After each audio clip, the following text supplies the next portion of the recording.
tangan yang keras buat Tuhan. Silakan duduk, Ibu-ibu. Haleluya, haleluya, haleluya. Shalom. Bisa lebih kencang shalom Ibu-ibu RWM. Haleluya. Ya, senang bisa ketemu dengan ibu-ibu semua. Terima kasih tim PW yang luar biasa. Oh, kesaksian lupa. Oh, mau saksi dulu apa? Gak apa-apa. Siapa sih yang mau saksi? Ada. Kalau gitu yang saksi nanti habis firman Tuhan ya. Oke. Bukan salah saya loh ya, salahnya WL loh ya. WL-nya lupa. Baik ibu-ibu, kita konsentrasi dulu dengar firman Tuhan. Yang siap dengar firman Tuhan katakan amin. Baik, seperti yang ibu-ibu RWM ketahui bahwa tema bulanan kita adalah The Sweet Savor of Christ atau bau harum Kristus. Semua bilang bau harum Kristus. Ayo, sekali lagi bau harum Kristus.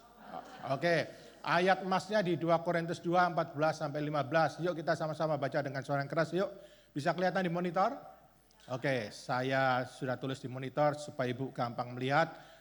Ibu catat saja di catatan. Baik, sama-sama kita baca 1, 2, 3. Tetapi syukur bagi Allah yang dalam Kristus selalu membawa kami di jalan kemenangannya. Dengan perantaraan kami, ia menyebarkan keharuman pengenalan akan Dia di mana-mana.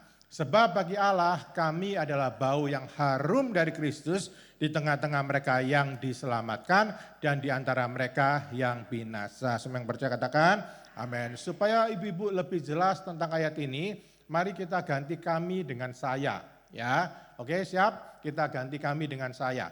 Yuk kita mulai 1, 2, 3. Tetapi syukur bagi Allah yang dalam Kristus selalu membawa saya di jalan kemenangannya. Dengan perantaraan saya, ia menyebarkan keharuman pengenalan akan Dia di mana-mana. Sebab bagi Allah, saya adalah bau yang harum dari Kristus di tengah-tengah mereka yang diselamatkan dan di antara mereka yang binasa. Semua yang percaya katakan, amin. Baik ibu-ibu, dari ayat ini kita mengerti bahwa kita semua anak-anak Tuhan, orang Kristen, kita ini terpanggil untuk menyebarkan keharuman Kristus kepada semua orang. Setuju? Kita terpanggil semua dari kita ini, saya percaya ibu-ibu ini punya kisah-kisah kemenangan berjalan bersama dengan Kristus. Setuju? Saya percaya ibu-ibu ini punya kesaksian bagaimana Tuhan Yesus sudah berbuat baik dalam hidup ibu-ibu. Ada kemenangan demi kemenangan, amin. Dan kita semua terpanggil untuk menyebarkan berita itu. Kita ini terpanggil untuk menyebarkan keharuman Kristus dalam hidup kita itu disebarkan kepada banyak orang. Ya, amin. Yang setuju katakan amin. Jadi saya percaya ibu-ibu sudah mengerti panggilan kita semua. Orang Kristen terpanggil untuk menyebarkan bau harum Kristus. Bukan bau yang lain, tapi bau harum Kristus. Coba salami kanan kiri ibu, katakan bukan bau yang lain, tapi bau harum Kristus. Amin. Oke, baik. Hari ini kita belajar bagaimana supaya kita ini bisa berbau harum Kristus, dan kita akan belajar dari seorang wanita yang hidupnya juga berbau harum Kristus. Ya, namanya Dorcas. Ya, bukan Dora. Ya, Dorcas, semua bilang Dorcas. Oke, nanti juga bukan Dorce. Ya, nanti pulang-pulang tanyai, Bu, tadi firman Tuhannya apa? Itu loh Pak Luki ngajar tentang Dora. Loh kok Dora? Dorcas, ya Dorcas atau nama lainnya adalah Tabita. Mari buka Alkitab ibu-ibu semua di Kisah Rasul 9, 36 sampai 42. Kita akan belajar bagaimana hidup kita ini bisa berbau harum Kristus. Kita akan dapat teladan, kita akan mencontoh dari seorang wanita yang bernama Dorcas. Kisah Rasul 9, 36 sampai 42 yang sudah dapat katakan amin. Belum saya tulis di monitor supaya ibu-ibu bisa buka Alkitab atau buka Alkitab. Kisah Rasul 9, 36 sampai 42 yang sudah dapat katakan amin.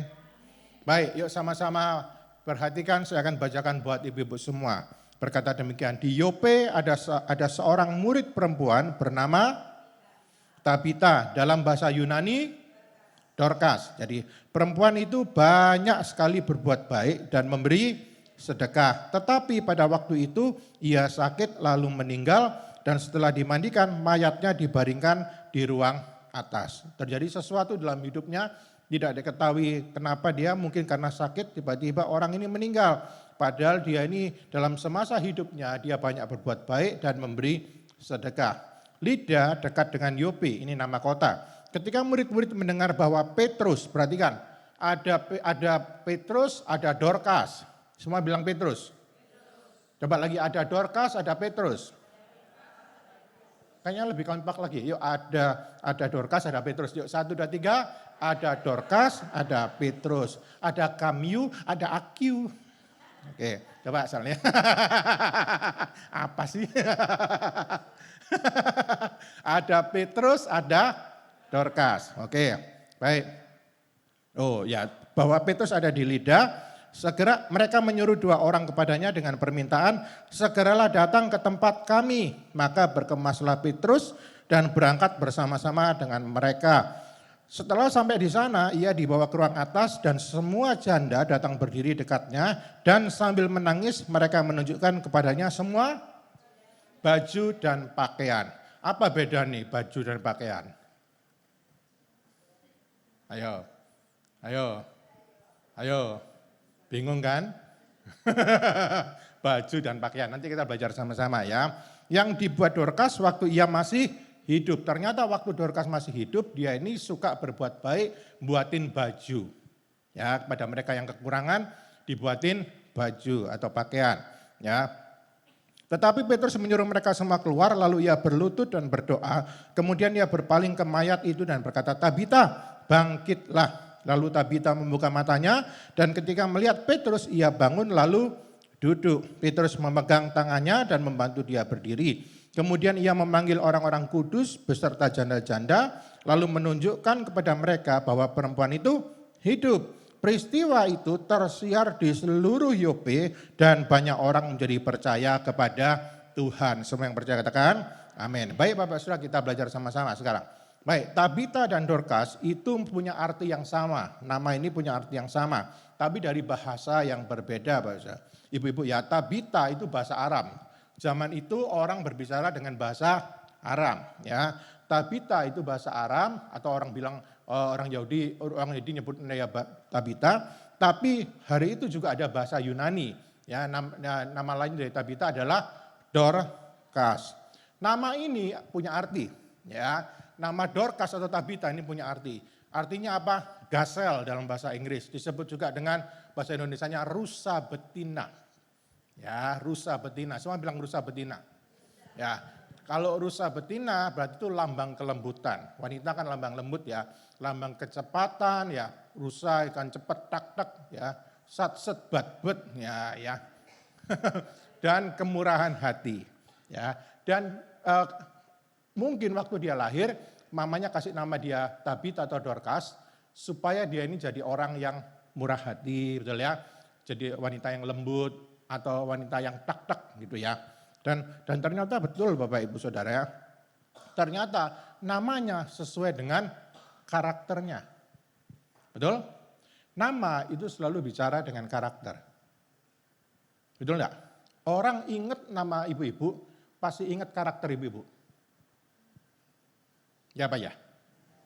Orang kalau ingat nama saya Lucky, pasti yang di kepalanya lelaki pria ganteng dari Rehoboth. Ya. Oh, tepuk tangannya nggak ikhlas. Tepuk tangannya kayak kerupuk kecemplung air. Pokoknya yang disebut nama itu selalu bicara dengan karakter. Betul ya? Dan ternyata namanya persis sama dengan karakternya. Dia murah hati, dia baik, dia sat-sat, dia lembut, ibu-ibu ya. Nah, tadi saya tanya begini, ya, apa bedanya baju dan pakaian? Ya, kalau di bahasa Indonesia kan disebut baju dan pakaian, jadi kita bingung, baju apa beda atau ambil pakaian? Kan sama ya ibu-ibu ya. Tapi kalau ibu-ibu baca bahasa Inggris disebutkan beda, coat and garment. Coat and garment. Itu bahasa Indonesia gini, mantel dan baju. Ya, orang Yahudi dulu wanitanya kan pakai baju daleman lalu ditutup sama mantel ya toh. Apa itu tunik ya. Kira-kira begitu ya, saya enggak tahu ya. Daleman sama luarnya. Jadi orang ini, wanita ini kalau melayani, kalau dia ngerjakan sesuatu, ngerjakan dengan sungguh-sungguh. Enggak setengah-setengah. Dalamnya dibuatin, mantalnya juga dibuatin. Ya, kalau dia lihat ada wanita yang enggak punya mantel, aku buatin yuk. Nah, gitu ya kira-kira ya. Ini wanita yang hebat. Wanita ini, Dorcas ini bukan wanita perang. Dia enggak perang, dia bukan jenderal perang, dia enggak punya posisi. Dia ini seorang wanita sederhana yang melayani Tuhan dengan keterampilannya. Dia wanita sederhana yang melayani Tuhan dengan talenta yang Tuhan berikan dalam hidupnya. Dan tahu enggak ibu-ibu? Dan apa yang dilakukannya ini membuatnya dia dicintai banyak orang. Dia ini gambaran wanita sederhana, tapi dengan apa yang dia punya, dia tahu panggilan hidupnya. Bahwa dari hidupnya harus memancarkan bau harum Kristus. Sehingga banyak orang yang dekat dengan dia, jadi senang sama dia dan mencintai dia. Yang sampai sini mengerti katakan amin. Masih mengikuti saya? Oke, hari ini kita belajar 2 hal tentang Dorcas. Yang pertama,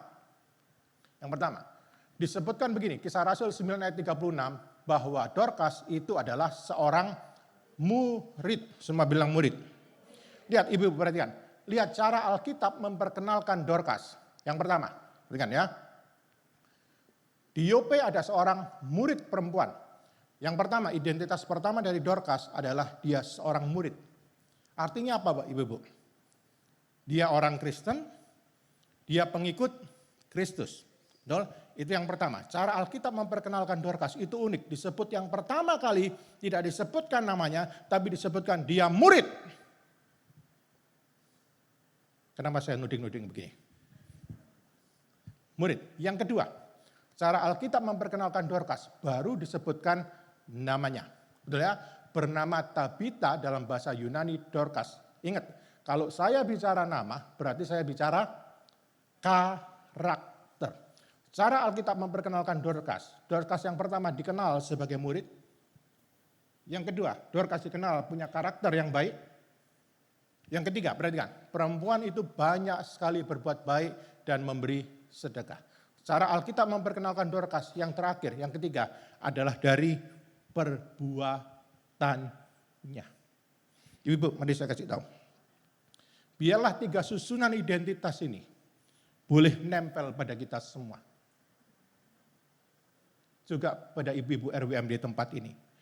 Biarlah orang kenal kita dari 3 ini. Yang pertama, orang kenal kita dari iman kita. Murid Kristus. Semua bilang murid Kristus. Jangan lihat saya, tunjuk gini. Murid Kristus. Aku murid Kristus. Amin. Orang harus kenal kita. Yang pertama, identitas kita murid Kristus.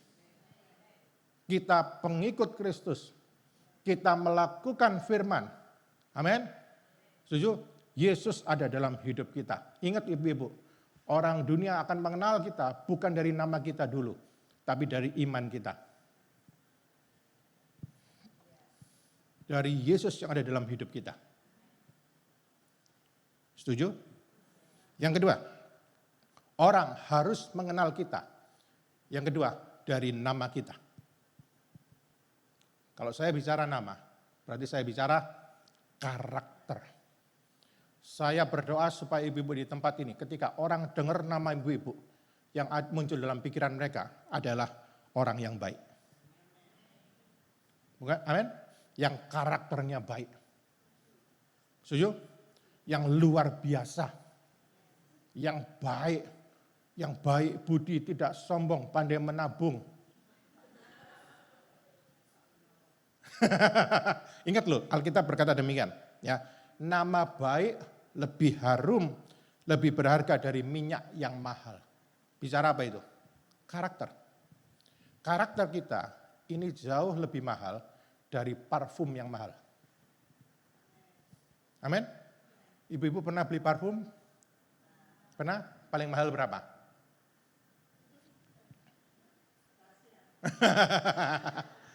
Saya pernah lihat ya ibu, kalau enggak salah parfum paling mahal sedunia itu harganya 2,7 apa 27 miliar. Saya lupa. Terus anggaplah 2,7 miliar ya. Berapa? 100 ya? 100 ya? 100 lebih miliar. Wah, ya pokoknya itulah ya. Pokoknya ya kita ikut Joy aja, kan lebih mahal toh. Kasetnya cuma 200 juta. Joy bilang, Pastor Joy bilang 100 miliar. Wih, bayangin Ibu. Alkitab berkata, nama harum lebih berharga dari minyak wangi yang seharga 100 miliar. Enggak ada men. Karena apa? Karena di namamu itu ada karaktermu. Amin. Setuju? Yang setuju katakan amin. Ya, lihat, yang ketiga, orang harus mengenal kita dari perbuatan kita. Murid Kristus, betul. Karakter, betul. Tapi jangan lupa loh, orang harus kenal kita dari perbuatan kita. Karena iman tanpa perbuatan itu sebenarnya mati. Percaya tok sama Tuhan, tapi tidak pernah tunjukkan dengan kasih pada orang lain, percuma. Lihat, cara Alkitab memperkenalkan Dorcas, itu bela cara Tuhan memperkenalkan kita juga. Semua orang akan lihat perbuatan kita. Dan perbuatan kita itu yang berbau harum Kristus buat orang-orang di sekitar kita. Bicara apa? Berarti gini, kita ini semua terpanggil jadi orang Kristen yang berfungsi. Semua bilang fungsi. Berarti kan, lihat, murid Yesus, karakter, fungsi. Fungsi harus di bawah karakter. Betul nggak? Perbuatan kita harus di bawahnya karakter. Karakter kita harus di bawah iman kita. Kok bisa Pak? Nah, mari saya kasih tahu. Ya. Orang bisa saja hebat dalam fungsi, betul ya? Hebat dalam fungsi. Tapi kalau karakternya tidak baik, percuma. Ada banyak orang bisa melakukan hal-hal yang baik, tapi karakternya tidak baik, tidak jadi berkat. Betul? Tidak jadi berkat loh. Kok bisa sih Pak? Alkitab bilang begini, sekalipun semua milikku, aku sedekahkan kepada orang miskin. Tapi kalau aku tidak punya kasih, maka semuanya itu tidak ada gunanya sama sekali. Sekalipun aku bisa memberi ini dan itu, tapi kalau karakterku tidak baik, nggak jadi berkat hidupku. Fungsi harus di bawah karakter, tapi karakter harus di bawah iman. Contohnya apa Pak? Perhatikan, ya. Ingat Ibu, karakter itu bisa berubah. Betul. Hari ini orang bisa rendah hati. Tapi ketika dia sudah lakukan ini dan itu, ketika dia sudah diberkati Tuhan ini dan itu, bisa sombong. Bisa kan? Bisa sombong. Makanya karakter harus di bawah iman kita. Supaya kita ini tidak jadi sombong. Betul. Kalau diberkati Tuhan, karena Tuhan Yesus. Setuju? Kalau dikasih ini dan itu kita dipromosikan Tuhan, itu karena iman kita, karena Yesus yang ada dalam hidup kita. Karena Yesus ada dalam hidup kita, karakter kita jadi baik, lalu kita tunjukkan dalam perbuatan. Kalau 3 susunan ini selalu terjadi dalam hidup kita, pasti hidup kita berbau harum Kristus.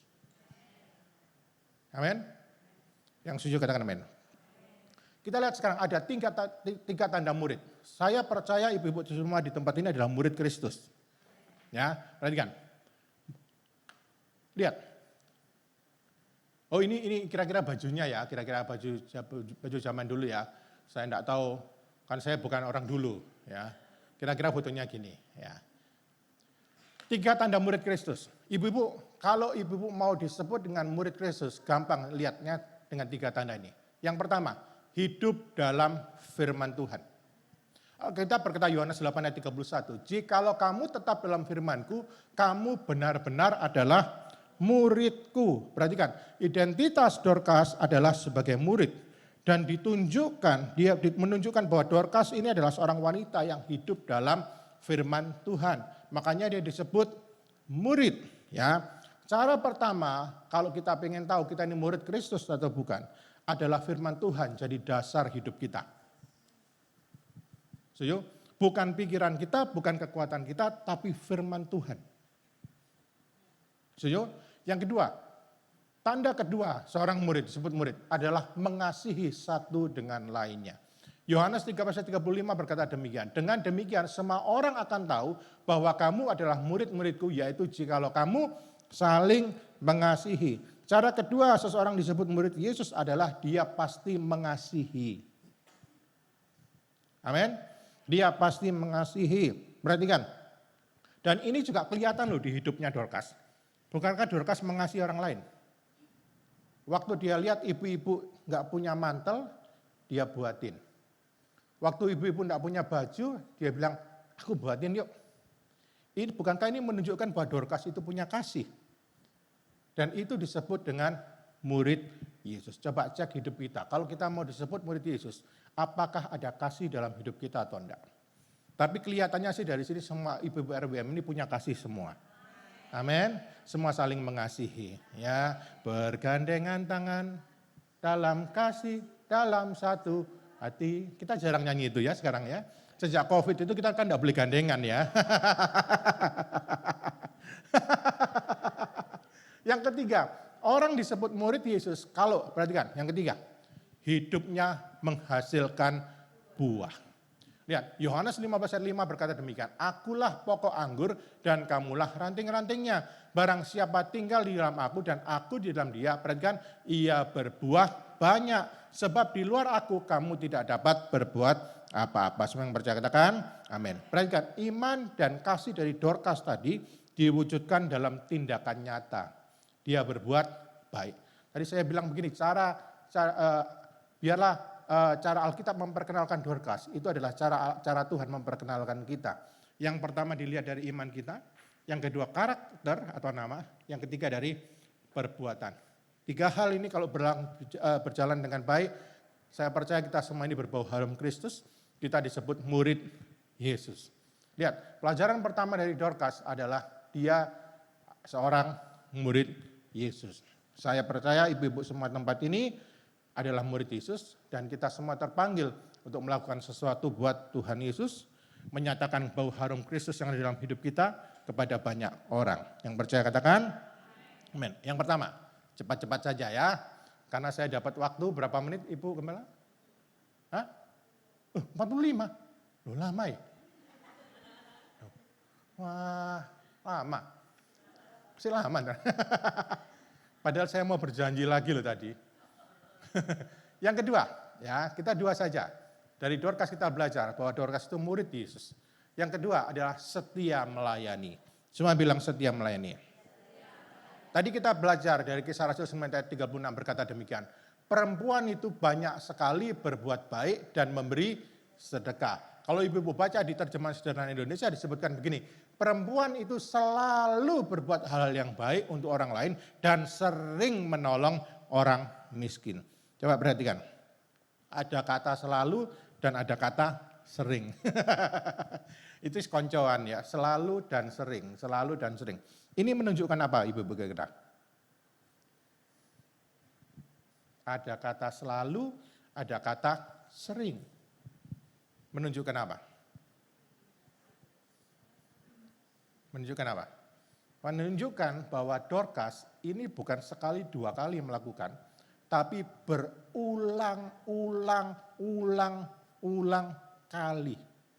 Ini gambaran wanita yang gak kenean lihat orang yang gak punya. Ketok orang kekurangan ditolong. Ketok orang kekurangan ditolong. Dengan sukacita ditolong. Ngerti kan? Artinya gini, dia ini konsisten dan komitmen. Setuju? Ini yang kita harus contoh dari Dorcas. Dorcas ini setia melayani betul-betul. Dia ini bukan tentara loh, ibu-ibu. Dia tidak punya posisi. Dia cuma bisa jahit. Sederhana. Betul kan? Tapi dia peduli sama orang lain. Ibu harus tahu ya.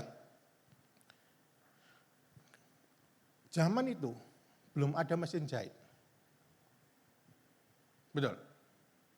Betul kan? Kalau orang buatin baju, perlu waktu, perlu tenaga. Ya kira-kira gitu ya ibu-ibu ya. Tak cari gambari Dorcas kok gak ono, ternyata gak ada fotonya. Ya memang gak ada fotonya. Tapi ilustrasinya kira-kira begitu.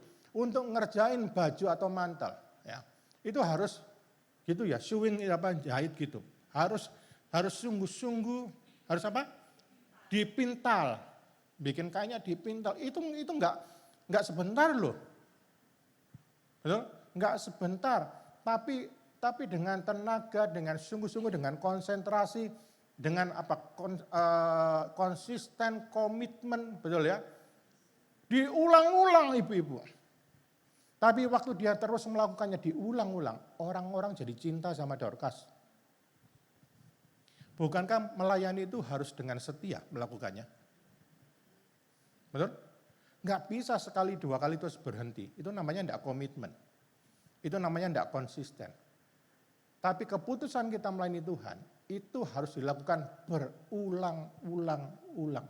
Selalu dan sering. Ini kan, saya coba bayangkan Dorcas, lihat ibu-ibu enggak punya baju, dia tanya, kamu perlu baju tak? Sini aku buatin. Kira-kira gitu ya. Lihat orang enggak punya mantel, aku kasih ya, aku buatin ya. Gitu ya. Dan perhatikan, dia tergerak untuk menolong, dia penuh sukacita untuk menolong, dan tidak disebutkan di sini, janda-janda yang ditolong itu bayar loh. Wong mereka juga orang-orang miskin. Enggak disebutkan akhirnya janda-janda itu membayar baju dan pakaian yang dibuatkan sama Dorcas, enggak. Dibuatin gratis. Betul ibu-ibu? Ini orang gambaran wanita sederhana yang kalau melayani Tuhan itu melayani dengan total. Enggak hitung-hitungan. Enggak iri-irian.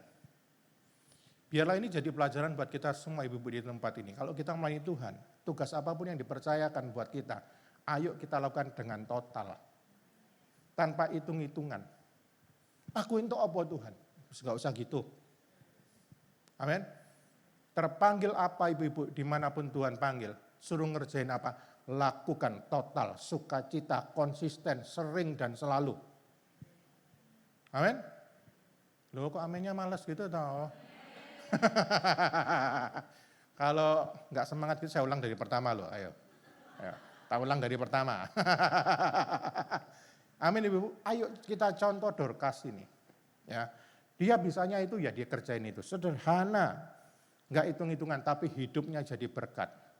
Bau harum Kristus itu terpancar pada banyak orang di sekitarnya. Yang setuju katakan amin. Dari hidup Dorcas ini, Ibu, kita melihat yang pertama, apa yang dilakukan sama Dorcas ini meninggalkan legacy atau warisan atau jejak yang baik. Terbukti gini, waktu dia meninggal Ibu, ya, banyak orang tuh merasa kehilangan. Ya, waktu Petrus datang, betul ya, waktu Petrus datang, janda-janda itu nunjukin, ini loh mantel yang dibuatin sama Dorcas. Ini loh baju yang dibuatin sama Dorcas. Oh, kita kehilangan dia. Terbukti waktu Dorcas meninggal, itu banyak orang yang merasa kehilangan. Ya. Ibu-ibu, tempat ini, kita semua ini murid-murid Yesus. Ayo kita pakai hidup ini untuk meninggalkan jejak yang baik.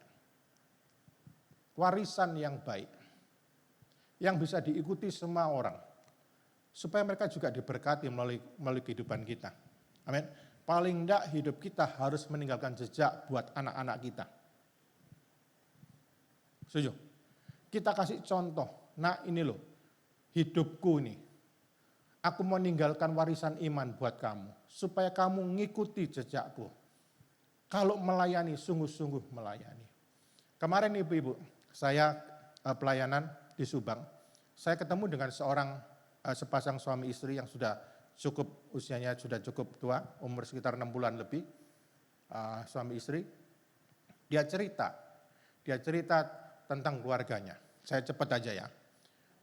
Jadi di MDPJ kalau ibu datang setiap Sabtu, di setiap Sabtu jam 10 Sabtu pertama, itu kita selalu connect dengan MDPJ Jakarta. Ya. Dan salah satu, pernah beberapa minggu yang lalu, atau beberapa bulan yang lalu, ada seorang anak kecil perempuan, namanya Elsa, ya, Elsa, umur 7 tahun, tapi bisa memimpin jemaat MDPJ. Ribuan bisa dia pimpin. Tentu saja karena dia masih kecil, perlu dukungan dari WL yang lebih senior, ya. Tapi cara dia mimpin itu sudah luar biasa. Luar biasa, PD, ya, nggak ragu-ragu, dan dia pernah memimpin juga di Bandung, ya. Jadi saya sudah ketemu dengan anak kecil ini, memang luar biasa.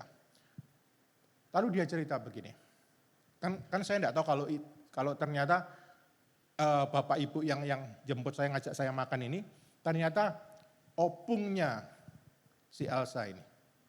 Ya, dia cerita, ya itu cucu saya Pak. Nah, tentu saja namanya opung, dia cerita dengan bangga. Ya, dia cerita dengan bangga. Tapi dia bilang gini, melihat ceritanya itu, saya lihat hidupnya cukup diberkati, pekerjaannya baik, anak-anaknya sekarang pun dia bisa belikan rumah buat anak-anaknya.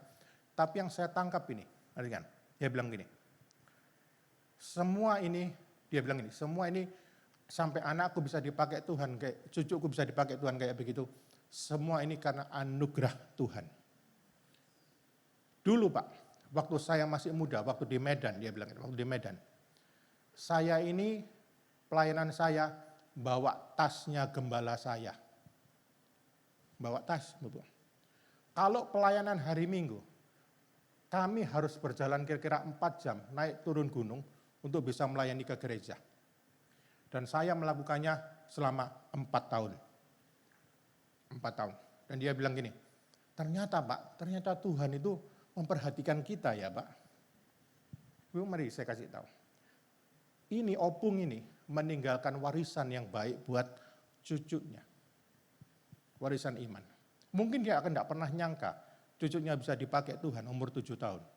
Mungkin dulu waktu dia megang tasnya gembala, tidak pernah tahu bahwa cucunya akan dipakai Tuhan kayak begitu.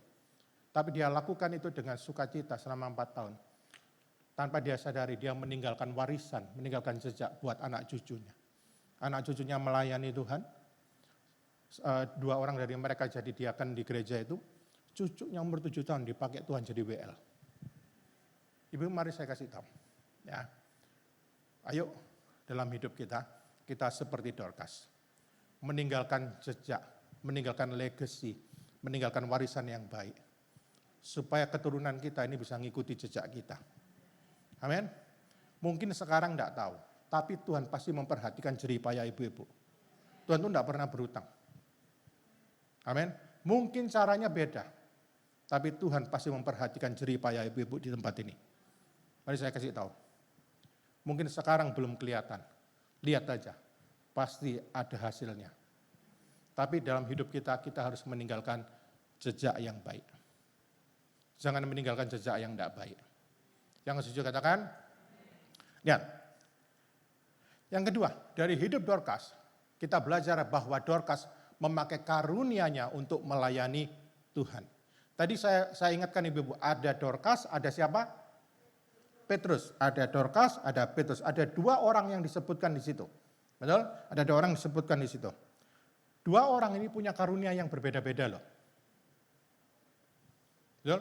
Dikasih Tuhan karunia yang berbeda-beda. Petrus dikasih Tuhan karunia apa? Mendoakan, betul kan? Mendoakan dan membangkitkan Tabita. Tabita punya karunia apa? Buat baju. Betul kan? Tapi dua-dua ini karunianya dipakai buat melayani Tuhan. Ibu-ibu mari perhatikan. Saya percaya ibu-ibu semua tempat ini punya karunia dari Tuhan. Saya tidak tahu itu. Mungkin ada yang bisa masak. Ya, mungkin ada yang bisa nasihati orang. Talenta apapun itu, ayo pakai talentamu itu untuk melayani Tuhan. Bukan buat hal yang tidak benar. Untuk melayani Tuhan. Tadi saya lihat singer dan WL luar biasa ya. Itu kalau nyanyi di karaoke gitu mungkin banyak sawerannya itu. Tapi dipakai buat melayani Tuhan. Memang harus gitu. Supaya bau harum Kristus itu keluar dari hidup kita. Setuju? Supaya Yesus yang dalam hidup kita itu, yang ceritanya kemenangan dalam hidup kita itu loh, orang lain juga pada tahu. Setuju? Mari pakai karunia yang Tuhan berikan buat kita untuk melayani Tuhan. Biar nama Tuhan yang dipermuliakan. Saya percaya itu, tidak semua orang dikasih karunia Tuhan khotbah. Betul? Betul ya? Nanti siapa yang dengerin? Kan? Tidak semua orang dikasih karunia masak. Ya. Nah kalau semua masak siapa yang makan? Masa aku tok yang makan? Semua orang punya karunia yang beda-beda, tapi saling memperlengkapi. Yang satu jadi tangan, yang satu jadi kaki, yang satu jadi mata, yang satu jadi kepala. Lihat tangan tidak boleh iri sama kaki. Memang fungsinya beda. Betul?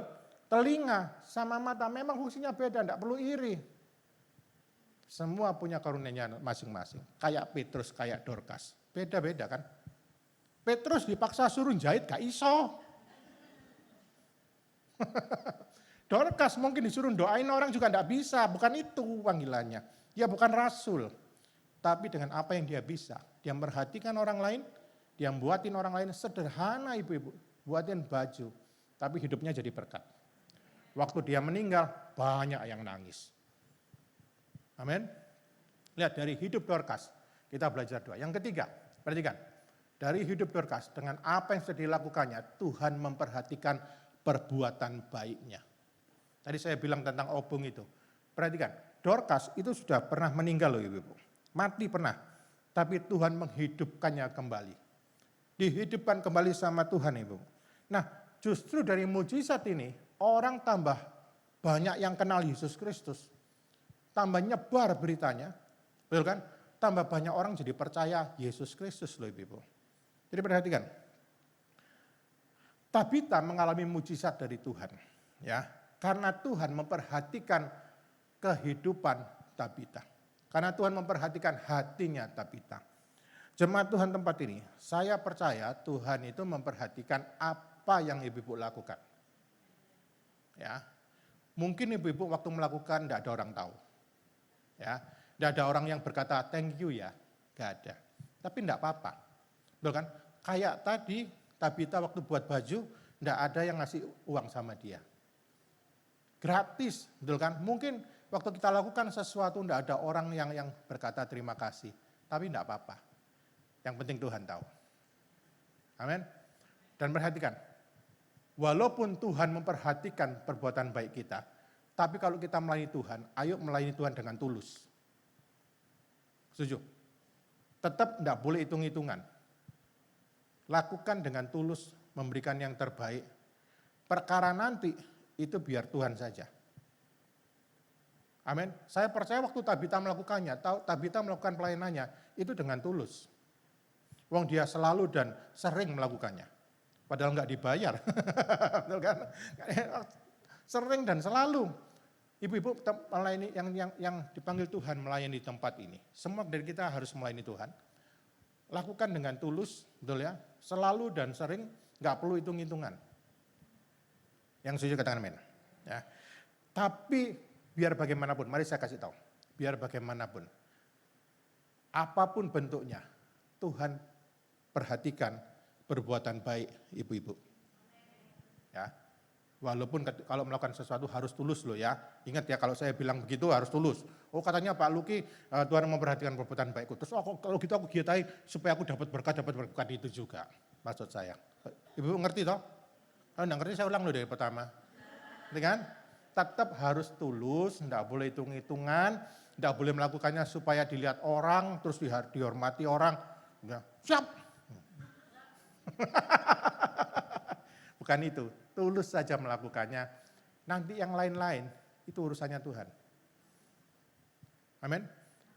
Lihat, Galatia 6:9-10 berkata demikian, janganlah kita jemu-jemu berbuat baik. Artinya apa? Tidak boleh bosan, betul kan? Selalu dan sering, karena apabila sudah datang waktunya, perhatikan, kalau sudah datang pasti ada waktunya, kita akan menuai jika kita tidak menjadi lemah. Maksudnya jika kita tidak kapok berbuat baik. Pasti nuai. Karena itu, perhatikan, selama masih ada kesempatan bagi kita, marilah kita berbuat baik kepada semua orang, tetapi terutama kepada kawan-kawan kita seiman. Amin. Dan saya dengar ibu-ibu di tempat ini juga melakukan yang sama kan? Circle pertama yang diberkati Tuhan, yang melayani yang circle pertama dulu. Tapi saya percaya ibu-ibu juga melayani orang, juga berbuat baik pada semua orang. Amin. Lihat. Ini ayat Alkitab yang mengatakan kita pasti menuai. Tapi tujuannya bukan itu. Betul? Ya betul memang kita pasti menuai, tapi tujuan kita itu menyenangkan hati Tuhan. Amin. Karena Tuhan terlebih dulu mengasihi kita. Kita tunjukkan kasih kita pada Tuhan dengan perbuatan baik kita. Yang setuju katakan amin. Efesus 6:8 berkata demikian. Kamu tahu bahwa setiap orang, baik hamba maupun orang merdeka, perhatikan, kalau ia telah berbuat sesuatu yang baik, ia akan menerima balasannya dari Tuhan. Pasti itu. Ya, tapi ingat loh ya, sekali lagi saya kasih tahu, bukan itu tujuan kita. Tujuan kita itu menyenangkan hati Tuhan. Amin. Mau dibalas apa sama Tuhan terserah. Kan? Bentuknya bagaimana terserah.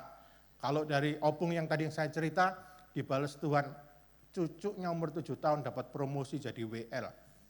Betul kan? Itu luar biasa. Mungkin buat kita beda juga. Tapi pasti ada berkat dari Tuhan yang Tuhan sediakan. Wong Alkitab berkata demikian, orang tua yang hidupnya takut akan Tuhan, anak cucunya diberkati kok. Tidak meminta-minta, bahkan jadi berkat. Setuju? Itu yang Tuhan kasih dalam hidup kita, Ibu-ibu. Janji-janji Tuhan yang itu yang harus kita pegang. Ibu, mari saya kasih tahu, hari ini kita belajar 2 saja. Yang penting Ibu-ibu ingat ini tentang Dorcas. Karena pas dengan tema kita, bahwa hidup kita ini harus berbau harum Kristus. Mari kita contoh Dorcas. Yang pertama Ibu, masih ingat tadi? Bahwa kita semua ini murid Kristus. Saudara-saudara, mari saya kasih tahu, identitas pertama kita ini murid Kristus. Amin. Murid Kristus, karakter, perbuatan baik, berfungsi. Yang kedua, perhatikan, dari Dorcas kita belajar bahwa hidup Dorcas itu adalah setia melayani. Melakukan dengan selalu, melakukan dengan sering.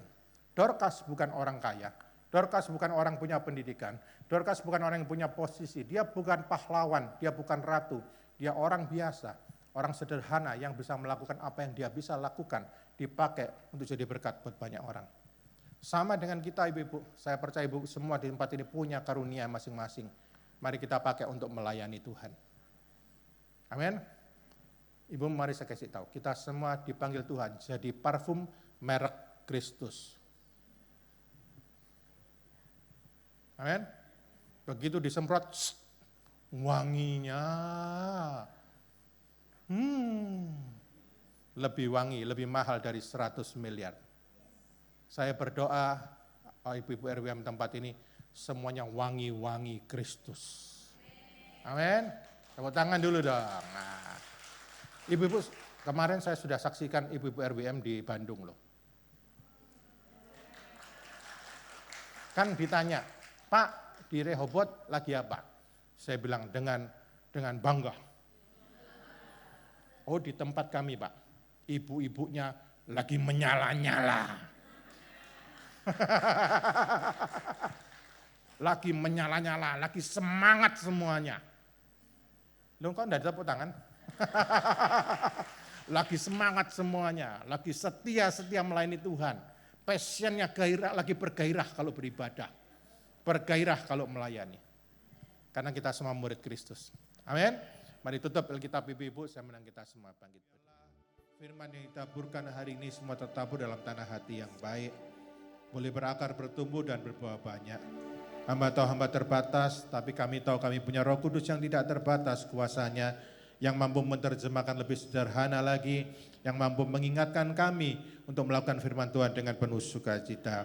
Hari ini Tuhan kami belajar dari seorang tokoh yang bernama Dorcas. Tuhan biarlah apa yang dilakukannya itu jadi teladan dalam kehidupan kami semua. Bahwa dia adalah murid Kristus sama dengan kami Tuhan.